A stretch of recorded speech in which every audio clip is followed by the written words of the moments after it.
नमस्कार दोस्तों, लर्निफाई वेबटेक training institute में आप सभी का हार्दिक हार्दिक स्वागत है। दोस्तों, अभी 1 अगस्त से हमारा ऑनलाइन का बैच नंबर 29 शुरू होने वाला है। अभी तक जो 28 क्लासेज निकले हैं उसमें हमें ज़बरदस्त सफलता मिली है। लगातार हम अपनी क्लास को अपडेट करते रहते हैं। आगे भी मैं नए अपडेटेशन लेकर आया हूँ।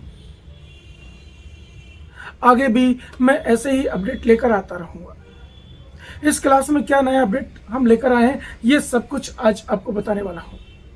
पिछले महीने से हमने ऑनलाइन का एक पैनल स्पेशल जुगाड़ क्लास शुरू किया, जिसमें भी हमें ज़बरदस्त सफलता मिली। हमने पैनल के ऐसे ऐसे ट्रिक्स उसमें बताए जिन्हें सीखकर सभी का कॉन्फिडेंस लेवल बढ़ा। अब ये बहुत बड़ा चैप्टर है दोस्तों, 1 महीने में इसे पूरा कंप्लीट देना संभव नहीं होता है। अभी इसमें OLED बचा हुआ है। OLED कैसे काम करता है, इसका पूरा वर्किंग प्रिंसिपल क्या है, ये सब कुछ हम आपको देने वाले हैं इस पैनल स्पेशल जुगाड़ क्लास के 2nd नंबर बैच में। बेसिक टू एडवांस जो भाई नए जुड़े हैं वो 1 तारीख से जुड़िए हमसे 1 महीने के लिए। आपको इतना वादा करता हूं कि 1 तारीख से 30 तारीख के बीच में 100% परफेक्ट करके छोड़ूंगा। बेसिक लेवल से स्टार्टिंग करेंगे। Power supply, PFC supply, motherboard, backlight, panel, software, सब कुछ सारे चैप्टर हम उसमें लेंगे। और इतना करने से हमारा काम स्टार्ट हो जाएगा। हम 2-5 हज़ार तो बड़ी आसानी से डेली कमा सकते हैं। अब अगर आपको इसमें परफेक्ट होकर काम करना है, पैनल में अपना नाम पूरे शहर में करना है, तो उसके लिए आप पैनल स्पेशल जुगाड़ क्लास कीजिए। लेकिन अगर फ्रेशर है तो बिल्कुल नहीं, आपको पहले बेसिक टू एडवांस करना है, उसके बाद पैनल स्पेशल जुगाड़ क्लास करना है। दोनों एक साथ ले सकते हैं, क्योंकि जब हमें बेस पता नहीं होगा तो हम उसमें कैसे काम करेंगे। हाई लेवल पर काम करना है तो उसका पूरा बेसिक जानना अति आवश्यक है। आपको बेसिक मिलेगा बेसिक टू एडवांस क्लास में, और पैनल स्पेशल का हाई लेवल मिलेगा पैनल स्पेशल जुगाड़ क्लास में। और किताबी ज्ञान से टोटल हटकर ये क्लास होने वाला है। आप एक बार इसे ज्वाइन करके देखिए। इस 1 महीने में आप इतना काम सीख जाएंगे कि आपके सामने कोई नहीं टिकेगा। पैनल रिपेयरिंग बड़े इजीली आप कर पाएंगे। पैनल रिपेयरिंग के जो चुनिंदा फॉल्ट है वो तो सब कर लेते हैं, इसके अलावा एबनॉर्मल फॉल्ट जो आते हैं उन्हें कैसे बनाएं, उन्हें तब बना पाएंगे जब उसका पूरा वर्किंग प्रिंसिपल जान पाएंगे। वर्किंग प्रिंसिपल क्या है पैनल का, ये सब कुछ हम आपको बताएंगे। इंटरनल स्ट्रक्चर क्या है, मैं आपको कुछ इमेजेस देता हूं।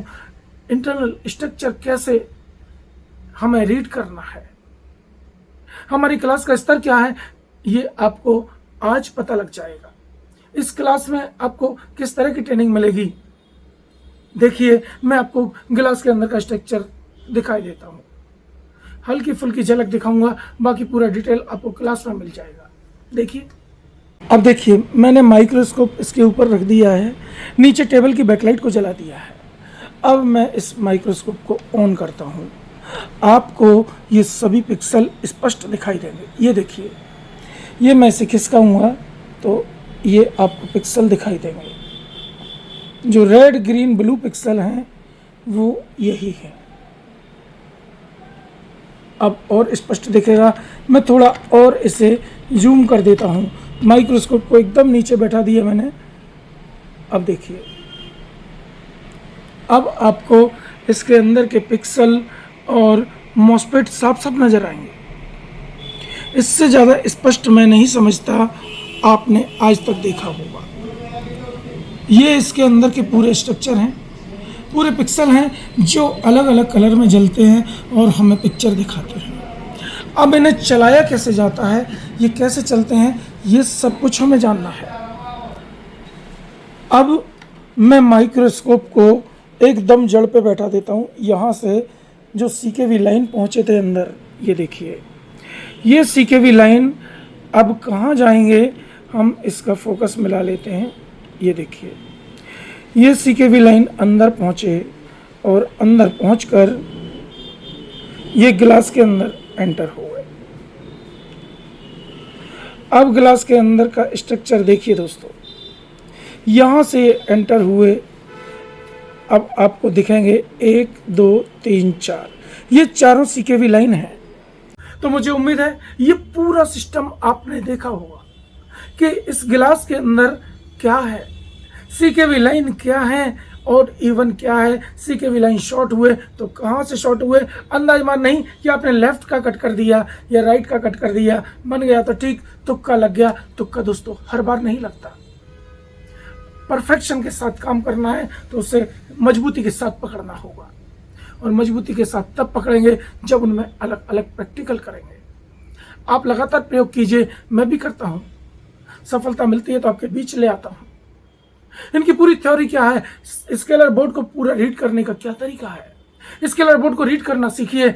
सभी तरह के वोल्टेज जो 8 प्रकार के वोल्टेज पैनल में बनते हैं, 7 प्रकार के सिग्नल बनते हैं, तो इन सबको बनने का क्या प्रोसेस है, कैसे बनाए जाते हैं। अगर पैनल के ढंग से नहीं बनते तो आप अपने ढंग से उन्हें बना कर दीजिए, इस पैनल को चलना पड़ेगा। अगर राजी नहीं तो गैर राजी, मैं आपको सभी तरह के ट्रिक्स दूंगा। आप एक बार जुड़िए, हमसे जुड़िए और लाइफ टाइम हमारा सपोर्ट भी लीजिए। तो आज आपको कुछ स्पेशल ट्रिक्स बताता हूं पैनल रिपेयरिंग के, मदरबोर्ड रिपेयरिंग के। मदरबोर्ड में मान लीजिए एक MI का मदरबोर्ड आ गया, अब इसमें शॉर्टिंग आ गई। हमने वोल्टेज चार्ट के आधार पर सभी वोल्टेज चेक किए, सारे वोल्टेज परफेक्ट। हो सकता है 3.3 वोल्ट फेल हो गया या 1.8 फेल हो गया। अब 3.3 वोल्ट कहाँ जाता है, फ्लैश IC के अंदर। 1.8 कहाँ जाता है, रैम IC के अंदर। मान लीजिए 1.8 फेल हो गया, तो क्या खराबी है, इन दोनों को बनाता कौन है, 1118 IC। अब इस IC का क्या वर्किंग प्रिंसिपल है, ये कैसे काम करती है, ये भी तो हमें जानना है। अब इस 1118 IC ने 1.8 बनाया या 3.3 बनाया और बाई मिस्टेक इसमें कहीं कोई फॉल्ट आ गया। अब उस फॉल्ट को कैसे पकड़ें, आज आपको उस फॉल्ट को पकड़ने का इतना इजी ट्रिक देता हूं कि आप चौंक जाएंगे। ऐसा ट्रिक आपने आज तक नहीं देखा होगा दोस्तों। कैसे से बनाए, मैं आज आपको वो करके दिखाता हूं कि जैसे मान लीजिए एक MI का सेट आया, अब उसमें 1.8 वोल्ट फेल है, हमने टच किया तो हमें 1118 IC ओवरहीट होते दिखी, हाथ जल गया। क्या करें, हमें लगा कि IC खराब है, लेकिन दोस्तों हर बार IC का हीट होना IC खराब होने का संकेत नहीं होता है। IC हीट होना इसका मतलब हो सकता है उसके आउटपुट में शॉर्टिंग हो रही हो। अब आउटपुट में शॉर्टिंग है तो कहाँ है, कैसे पता करें, आज उसे ढूंढने का तरीका एकदम इजी वे में बता देता हूँ। इसे कैसे ढूंढते हैं आज एकदम लाइव प्रैक्टिकल के द्वारा दिखाता हूँ। एक सेट मेरे पास आया है जिसमें 1.8 वोल्ट फेल है। अब ये 1.8 वोल्ट क्या इस 1118 IC के कारण फेल है, या किसी PF के शॉर्टिंग के कारण फेल है, या फिर रैम IC के कारण फेल है, या प्रोसेसर के कारण फेल है, क्या जाने, हमें कुछ नहीं पता। हम तो सर्च करेंगे। तो कैसे सर्च करते हैं, इसी ट्रिक के माध्यम से देख लीजिए। ये एक MI का सेट मेरे पास रिपेयर होने आया है, डेड कंडीशन में है, ये स्टैंड बाई से बाहर नहीं जाता। मैंने इसे खोल कर चेक कर लिया, इसमें जहाँ जितने वोल्टेज आने चाहिए वे सारे प्रेजेंट हैं। मैं आपको एक बार वोल्टेज चार्ट के हिसाब से चेक करके दिखाता हूँ कि कहाँ कितने वोल्टेज आने चाहिए। अब उसके बाद भी अगर स्टैंड बाई से बाहर ना जाए तो क्या किया जाए, आज आपको इसे रिपेयर करने का एक स्पेशल ट्रिक देता हूँ। तो पहले हम इसका वोल्टेज चार्ट एक मोबाइल में खोल लेते हैं। वोल्टेज चार्ट के आधार पर इसके वोल्टेज नापेंगे। वोल्टेज चेक करने के बाद फिर निष्कर्ष पर पहुंचेंगे कि क्या रिजल्ट आया। ये मैंने इस मोबाइल में इसका वोल्टेज चार्ट ओपन कर लिया है। अब इस वोल्टेज चार्ट के आधार पर हमें पता लगेगा कि कहाँ कितना वोल्टेज आना चाहिए। तो हम इसके आधार पर चेक करते हैं कि 5 वोल्ट कहाँ है, ये रहा, ये 5 वोल्ट, 3.3, 1.5, 1.8, 3.3, ये सारे वोल्टेज हम चेक करते हैं इस मदरबोर्ड में। और अगर कोई वोल्टेज एबनॉर्मल होगा तो हम उसे रिपेयर करेंगे।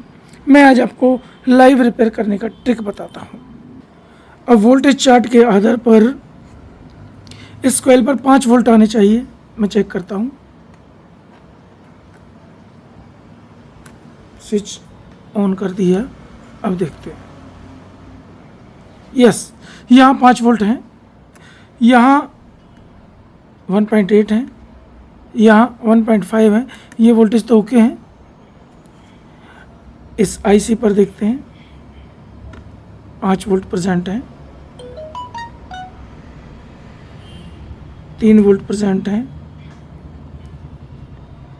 यहाँ 3.3 होना चाहिए है, या 1.8 होना चाहिए, नहीं, यहाँ 1.8 इसमें नहीं है। जबकि देखिए इसमें हमने यहाँ चेक किया, इस पॉइंट पे देखिए, इस आईसी के इस पॉइंट पर 1.79 होने चाहिए। इस पॉइंट पर 1.79 है क्या? एक बार फिर से चेक कर लेते हैं। नहीं, इसकी इनपुट में वोल्टेज है क्या? इनपुट में है, आउटपुट में नहीं है। इसका मतलब ये आईसी खराब है। एक बार स्विच ऑफ कर देता हूँ। हम इसमें ढूंढते हैं, थोड़ा सा पेस्ट लगा देते हैं। हो सकता है ये आईसी हीट करती हो, तो मैं इस पर थोड़ा सा पेस्ट अप्लाई कर देता हूँ। ये लगा दिया। अब ऑन करके देखते हैं, अगर पेस्ट पिघलेगा तो हम ओहो हो समझ गए, ये आईसी हीट होती है। पेस्ट पिघल गया। थोड़ा सा जूम करके दिखाइए यहाँ, ये देखिए, ये पूरा पेस्ट पिघल कर पानी बन चुका है, यानी ये आईसी खराब है। मैं इसका स्विच ऑफ करता हूँ और ओहो बहुत गर्म है। ये आईसी खराब है, जिसके कारण इसमें 1.8 नहीं बनते और ये मदरबोर्ड स्टैंड बाई से बाहर नहीं आता। तो अब हमें ये कंफर्म करना है कि ये आईसी खराब है या इसके आउटपुट में कोई खराबी है। अगर आईसी के आउटपुट में कोई चीज़ शॉर्ट होगी तो भी आईसी का हीट होना तय है। तो आउटपुट कहाँ जाती है? आप देखिए 1.8 वोल्ट कहाँ जाएंगे? 1.8 वोल्ट हमेशा रैम आईसी का वोल्टेज होता है। तो रैम आईसी इसमें लगी है, तो रैम आईसी के अंदर ये जाता है। लेकिन रैम के अंदर जाएगा तो रैम खराब है या ये आईसी खराब है, ये कैसे तय करें? मैं आपको थोड़ा सा इसे जूम करके दिखाता हूँ। देखिए, ये हमने इसे जूम कर दिया। इस आईसी के इस पॉइंट से, यहाँ से जो ट्रैक जाता है ये जा रहा है और ये प्रोसेसर के नीचे से निकलकर रैम में चला जाएगा। तो अगर रैम में शॉर्टिंग है तो इस ट्रैक के द्वारा ही तो वोल्टेज जाएगा। हम इस ट्रैक को कट करके देख लेते हैं एक बार। अगर इसे कट करने पर ये वोल्टेज यहाँ बन गए तो हम समझेंगे रैम खराब है, और नहीं बने तो समझेंगे ये आईसी खराब है। एक बड़ा इजी ट्रिक आपको बता रहा हूँ। तो मैं एक ब्लेड लेकर इसको स्क्रैच करता हूँ, फिर इसे कट करके देखता हूँ। मैं एक ब्लेड से ये ट्रैक जो रैम में जाता है, ये गया, ये गया, ये सीपीयू के अंदर चला गया। इसको हम कहीं से भी एक जगह से स्क्रैच कर लेते हैं।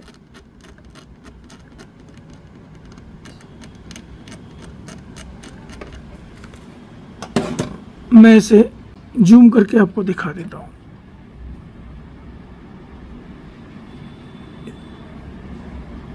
ये मैं इसको स्क्रैच करके और ये मैंने स्क्रैच कर दिया और इसे कट कर देता हूँ। हल्का सा कट मार के देखेंगे। ये भी हो सकता है इसका पीएफ शॉर्ट हो, हम इस पीएफ को भी तोड़ देते हैं। ये निकाल दिया, अभी भी शॉर्टिंग जारी है, यानी आगे ही शॉर्टिंग हो सकती है। अगर ट्रैक कट गया होगा तो ये शॉर्टिंग आईसी से है, और ट्रैक नहीं कटा तो ये शॉर्टिंग रैम आईसी के कारण है। मैं इस ट्रैक को पूरी तरह से कट करता हूँ।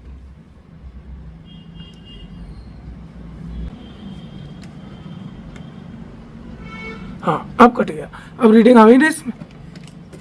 अब इस पोजीशन में हम इसको वोल्टेज पे कर लेते हैं, चेक करते हैं यहाँ वोल्टेज आया क्या। वाह 1.8 वोल्ट आ चुका है। इसका मतलब 100% इसकी रैम आईसी खराब है। अब रैम खराब है तो कौन सी वाली रैम खराब है? 2 रैम इसमें लगी हैं, तो दोनों में से कौन सी खराब है ये कैसे तय करें और क्या हम इसे बना पाएंगे? ये सब कुछ आज आपको लाइव प्रैक्टिकल के द्वारा दिखाऊंगा। हम पहले इसकी हीट सिंक उतारते हैं। हीट सिंक उतारने के बाद ये रैम आईसी कंफर्म करेंगे कि कौन सी खराब है। इसको पहचानने का क्या ट्रिक है कि कौन सी आईसी खराब है?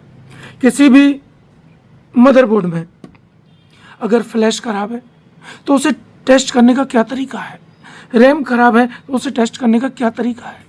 अगर इनपुट वोल्टेज आता है और आउटपुट वोल्टेज नहीं निकले तो रैम आईसी काम नहीं कर रही। इनपुट इसमें 1.8 आता है और आउटपुट में से क्या निकालना है वो सारे ट्रिक आपको बताऊंगा। अगर फ्लैश आईसी का इनपुट आता है और आउटपुट नहीं निकले तो क्या निकलेगा, उसमें से कौन सा आउटपुट निकलकर इस प्रोसेसर में जाएगा, वो चेक करने का क्या तरीका है, ये सब कुछ आपको क्लास के दौरान बताऊंगा। अभी मैं इसे बनाता हूं और इसे 100% रिजल्ट तक लेकर जाऊंगा, एकदम लाइव बनाऊंगा। इसमें से कौन सा फ्लैश खराब है वो चेक करने का तरीका बताऊंगा।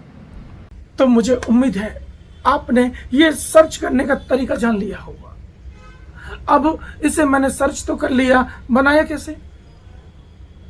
इसका फ्लैश आईसी खराब है या रैम खराब है या प्रोसेसर खराब है, ये सब कैसे मैंने ठीक किया, इसे ठीक करने का तरीका आपको दूंगा regular class basic to advance में। आप एक बार जुड़ के देखिए, आपको वो रिपेयरिंग दिखाऊंगा जो आपने आज तक नहीं देखी होगी। इस ट्रिक को कैसे अपनाया, कैसे मैं फॉल्ट तक पहुंचा और इस मदरबोर्ड को बनना ही पड़ेगा।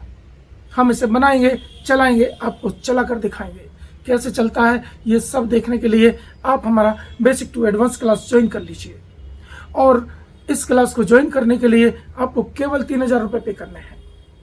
बेसिक टू एडवांस और पैनल रेगुलर दोनों 3-3000 रुपये पे करके आप अटेंड कर सकते हैं। अगर दोनों क्लासेज एक साथ ज्वाइन करते हैं तो केवल 4500 पे करने हैं, दोनों में एक साथ एंट्री मिल जाएगी। अगर आप आज एट ए टाइम अभी 1 घंटे के अंदर इन दोनों क्लास में से कोई भी क्लास ज्वाइन करते हैं तो केवल 2500 पे करने हैं, आपको 500 रुपये का बेनिफिट देंगे। दोनों क्लासेज एक साथ ज्वाइन करते हैं तो केवल 4000 पे करने हैं। और अगर आप हमारे पिछले बैच के स्टूडेंट हैं, जो बैच नंबर 28 अभी खत्म हुआ है और पैनल स्पेशल जुगाड़ क्लास 1 अभी खत्म हुआ है, इन दोनों में से अगर हैं तो केवल 500 रुपये पे करके आप दोनों क्लासेज ले सकते हैं। तो जैसा भी हो आप ज्वाइन कीजिए। हमारा उद्देश्य यही है कि आपका कम से कम पैसा खर्च हो और ज़्यादा से ज़्यादा लाभ मिले, और हमें भी ऐसा नहीं कि हमारी मेहनत बेकार जाए, कुछ तो हमें भी मिलना चाहिए।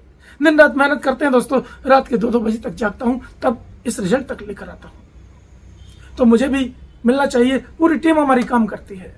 तो केवल 500 रुपये पिछले बैच वालों को, जो ओल्ड स्टूडेंट हैं, पहले क्लास ले चुके हैं, उन्हें केवल 1500 रुपये पे करने हैं, यानी 50%। और आज एट ए टाइम करते हैं तो केवल 2500 दोनों के जमा करने हैं। दोनों क्लासेस एक साथ करते हैं तो 4500 फ्रेशर्स के लिए, और जो रेगुलर स्टूडेंट्स हैं उन्हें केवल 4000 पे करने हैं। जो पिछले बैच के स्टूडेंट हैं उन्हें केवल 1000 पे करने हैं, 500 एक क्लास के, 500 दूसरे क्लास के।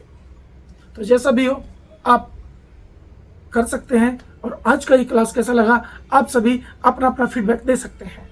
और अभी इस क्लास के बाद हमारे वो सभी स्टूडेंट्स आएंगे जिन्होंने हमारा बैच नंबर 28 अटेंड किया है, पैनल स्पेशल जुगाड़ क्लास अटेंड किया है। क्या हम उनकी उम्मीदों पर खरे उतरे या नहीं, वो सभी अपना अपना फीडबैक देकर आपको बताएंगे कि उन्होंने कैसी क्लास ली है, ये पिछली क्लास कैसी रही है, अभी तक का सफ़र कैसा रहा, ये सब उन्हीं की ज़बान से आप सुन लीजिए। मैं कुछ नहीं कहूँगा। तो मुझे उम्मीद है ये पूरा प्रोसेस आपको पसंद आएगा और आप अगले बैच में हमारे साथ जुड़ेंगे। नमस्ते।